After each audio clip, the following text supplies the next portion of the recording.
மற்றொரு அண்மை செய்தி. காலி மது பாட்டில்களை திரும்பப் பெறும் திட்டம் முழுமையாக மாற்றி அமைக்கப்படும் என தமிழக அரசு தெரிவித்திருக்கிறது.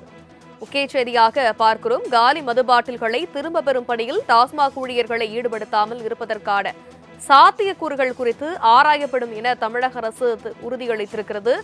காலி பாட்டில்களை திரும்ப பெறும் வகையில் பாட்டிலுக்கு 10 ரூபாய் கூடுதலாக வசூலிக்கும் போது அதை ரசீதில் குறிப்பிட வேண்டும் எனவும் நீதிபதிகள் தெரிவித்திருந்த நிலையில் உயர்நீதிமன்றத்தின் உத்தரவை வாடிக்கையாளர்களிடம் அதிக கட்டணம் வசூலிப்பதற்கான உரிமமாக எடுத்துக்கொள்ளக்கூடாது எனவும் நீதிபதிகள் தெரிவித்திருந்தனர். இது பற்றிய மேலும் விவரங்களை எமது செய்தியாளர் கிருஷ்ணமூர்த்தி விவரிக்க கேட்கலாம். வணக்கம் கிருஷ்ணமூர்த்தி. டாஸ்மாக் காலி மது பாட்டில்கள் விவகாரம் தொடர்பாக தமிழக அரசு என்னென்ன உறுதிகளை அளித்திருக்கிறது, விவரம் என்ன? வணக்கம். மலை பிரதேசங்களுக்கு சுற்றுலா செல்பவர்கள் ஆங்காங்கே பிளாஸ்டிக் பாட்டில்களையும் மது பாட்டில்களையும் தூக்கி வீசுவதால் வன உயிரினங்களுக்கு ஆபத்து ஏற்படுகிறது. இதை தடுக்கும் விதமாக மலைப்பகுதியில் உள்ள டாஸ்மாக் கடைகளில் மது பாட்டில்களை கூடுதலாக 10 ரூபாய்க்கு விற்பனை செய்து காலி பாட்டில்களை திரும்ப பெறும் பட்சத்தில் அது 10 ரூபாயை திருப்பி தரும் வகையிலான திட்டத்தை அமல்படுத்தும்படி சுற்றுச்சூழல் மற்றும் வனவிலங்குகள் பாதுகாப்பு தொடர்பான வழக்குகளை இருக்கக்கூடிய சிறப்பு நீதிபதி அமர்வு நீதிபதிகள் சதீஷ்குமார் மற்றும் நீதிபதி பகவத் அடங்கிய அந்த சிறப்பு அமர்வு உத்தரவை பிறப்பித்தது.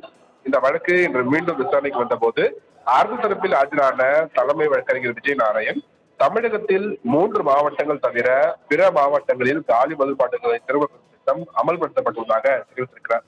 இந்த திட்டத்தை முழுமையாக மாற்றியமைக்க இருப்பதாகவும் காலி மது பாட்டில்களை திரும்ப பெறும் பணியில் டாஸ்மாக் ஊழியர்களை ஈடுபடுத்தாமல் இருப்பதற்கான சாத்திய கூறுகள் குறித்து ஆராயப்படும் என்றும் அவர் குறிப்பிட்டிருக்கிறார்.